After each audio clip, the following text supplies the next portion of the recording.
Salut à tous et à toutes et bienvenue dans votre canal Be in Math.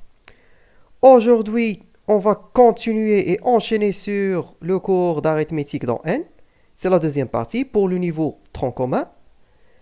Au programme, on va rappeler tout simplement les objectifs. Il s'agit de comprendre la notion de divisibilité et il faut connaître les critères de divisibilité usuels.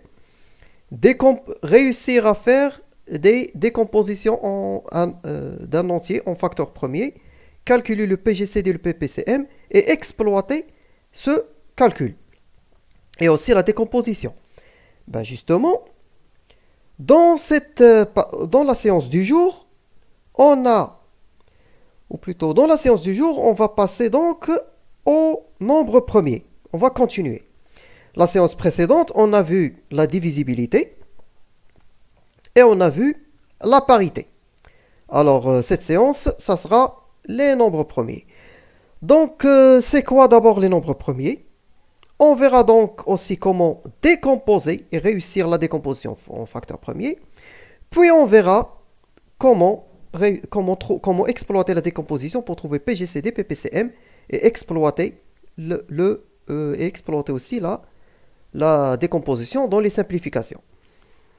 Donc, on commence.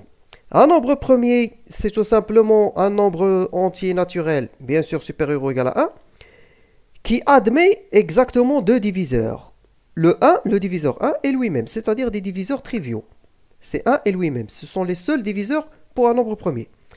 Et donc, voici des exemples. Donc, 2, 3, 5, 7, 11, ceux-là sont des nombres premiers. 9 par contre n'est pas un nombre premier. Pourquoi? Parce que 9 c'est tout simplement 3 fois 3. Donc c'est pas un nombre premier, il est décomposable. On peut le décomposer, on a produit de deux nombres premiers. À vrai dire, et dans le langage,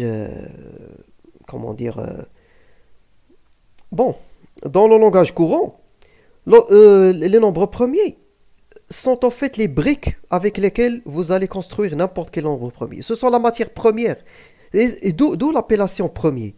C'est les nombres premiers, donc c'est la matière première pour faire n'importe quel nombre grâce à la multiplication, une composition par multiplication. Voilà comment vous pouvez vous rappeler voilà comment vous pouvez mieux comprendre c'est quoi ou la nature des nombres premiers et pourquoi on les a appelés des nombres premiers. Mais pour les reconnaître, la règle est claire. Soit qu'il se divise par lui-même, soit qu'il se divise par 1. Et rien d'autre. Voilà donc que tout nombre naturel entier peut s'écrire d'une manière unique comme produit de nombres premiers. Par exemple, voici 84. Vous pouvez l'écrire en 2 à la puissance 2 fois 3 fois 7. C'est comme ça comment vous allez décomposer 84. Bien sûr, 4 fois 3, ça fait 4 fois 3, ça fait 12. 12 fois 7, ça fait 48. Ça fait 84, pardon.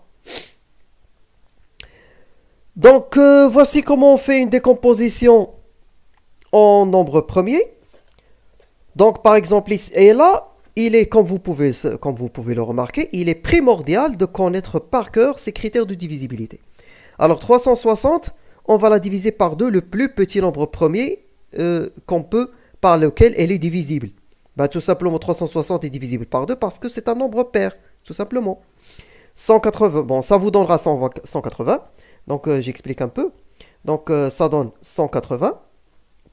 Et donc, 180 divisé par 2, ça fait 90.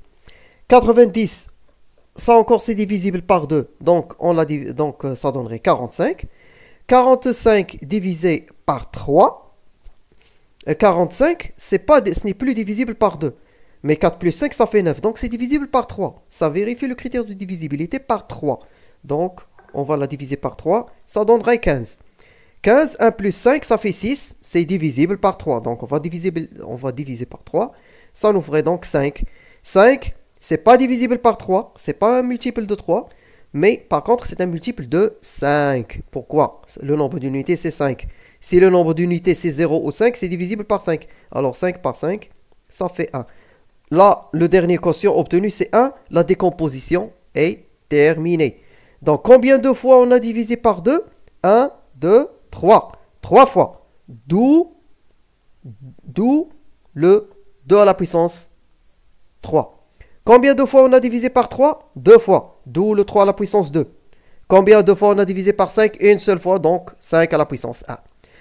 C'est la même chose, et bien c'est exactement le même processus qu'on a suivi avec 126 et avec 945.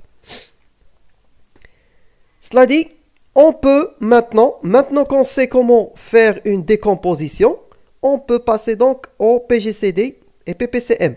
C'est quoi d'abord PGCD et PPCM? Bon, PGCD c'est tout simplement le plus grand commun diviseur, c'est une abréviation. Alors le plus grand commun diviseur de deux entiers A et B, c'est le plus grand diviseur commun de A et B. Alors, vous étalez tous les diviseurs, le plus grand, c'est le PGCD. Ben, c'est normal. D'ailleurs, le A et le B ne peuvent avoir qu'un nombre fini de diviseurs. Ils ne peuvent pas avoir un nombre infini de diviseurs. Le PPCM, c'est l'abréviation de quoi? Le plus petit commun multiple de A et B.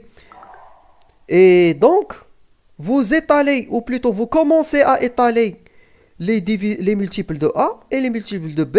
Ceux qui sont en commun, vous prenez le plus petit. C'est ça le PPCM.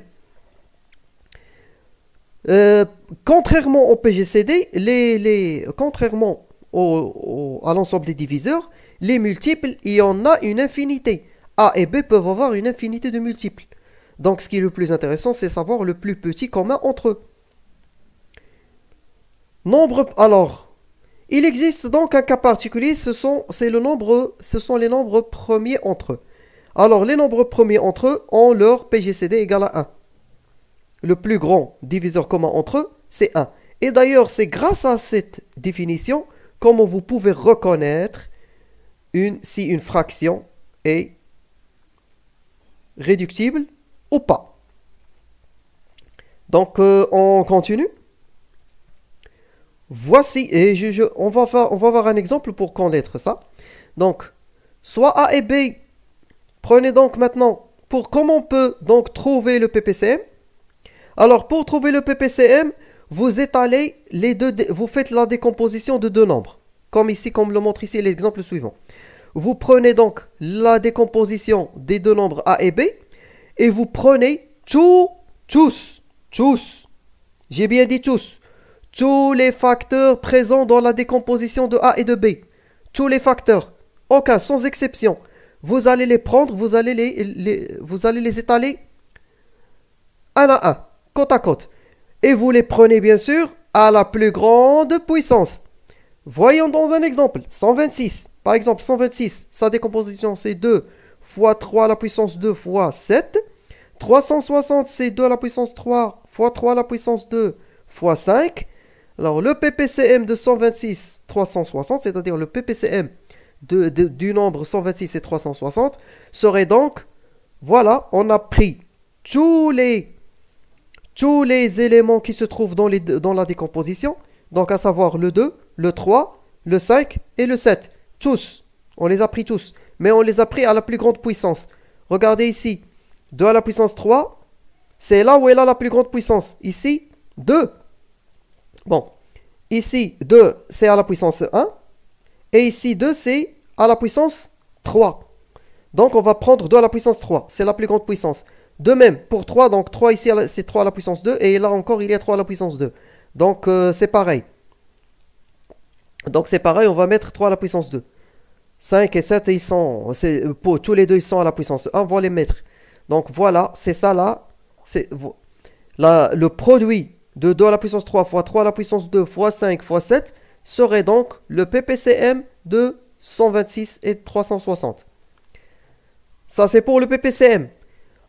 Pour le PGCD, on va prendre, c'est le produit. Le PGCD, c'est le produit des facteurs communs. Juste les facteurs communs. On ne va pas prendre tous. On ne va pas les prendre tous. Juste les facteurs communs. Qui sont les facteurs communs? Alors, comme vous pouvez le voir, c'est celui-là. C'est 2. 2, il est ici et il est ici. C'est un facteur commun. L'autre, pardon. Alors, qui sont les facteurs communs? Je disais donc, il y en a 2 et 3 uniquement. 5 et 7 5 et 7 ne sont pas présents dans les deux décompositions. 3 est présent dans les deux décompositions et 2 est présent dans les deux décompositions. Donc, vous allez prendre 2 et 3 et vous les prenez à la plus petite puissance. Plus petite puissance, ça veut dire quoi? Donc, vous allez prendre 3 à la puissance 2 et vous allez prendre 2 à la puissance 1. Vous n'allez pas prendre 2 à la puissance 3. Donc, 2 fois 3 à la puissance 2, c'est le PGCD de 226 et 360. Voilà, maintenant, on sait comment trouver PGCD et PPCM. Maintenant, on passe aux applications. Comment on peut exploiter la décomposition? Alors, par exemple, si on nous demande de simplifier racine carrée de 360, eh bien, la décomposition de 360, c'est ça. C'est 2 à la puissance 3 fois 3 à la puissance 2 fois 5. Alors, tout simplement, la racine carrée va se distribuer. On va séparer les racines carrées. Ça sera racine carrée de chaque élément de décomposition. Pour 2 à la puissance 3, donc, on garde 2. Et c'est 2 fois 2 à la puissance 4. C'est 2 fois 2 à la puissance... c'est 2 fois 2 à la puissance 2. Or, racine carrée de 2 à la puissance 2, c'est 2. Donc, celle-ci, racine carrée de 3 à la puissance 2, c'est tout simplement 2 fois racine de 2. Racine carrée de 3 à la puissance 2, c'est 3. Et racine carrée de 5, on le garde. Finalement, ça nous donne 6 fois racine carrée de 10. Pour simplifier une fraction, donc 126 et 945, vous pouvez faire une des deux choses. Soit multiplier directement par le PGCD. Et c'est ça l'intérêt du PGCD. Vous multipliez 126 et 945 par le même nombre qui est leur PGCD. Et vous obtiendrez directement 2 sur 15. Soit vous usez, comme je l'ai fait ici, vous utilisez les décompositions respectives. Alors, voici la décomposition de 126 et voici la décomposition en facteur premier de 945. Alors, faire des simplifications, c'est simple. 3 à la puissance 2, ça se simplifie avec 3 à la puissance 3, il ne reste que 3 à la puissance 1. Le 5, alors 7, le 7 va disparaître avec 7, 7 sera simplifié avec 7, il ne restera plus que 5. En haut, il ne reste plus que 2. Alors 2 sur 3 fois 15, 3 fois 5, ça fait 2 sur 15. Donc je pense que ça suffit pour cette séance. Veuillez s'il vous plaît vous abonner et activer la cloche. Et si vous avez aimé, likez et partagez. Si vous avez des questions, posez-les en commentaire. D'ici là, portez-vous bien et à bientôt.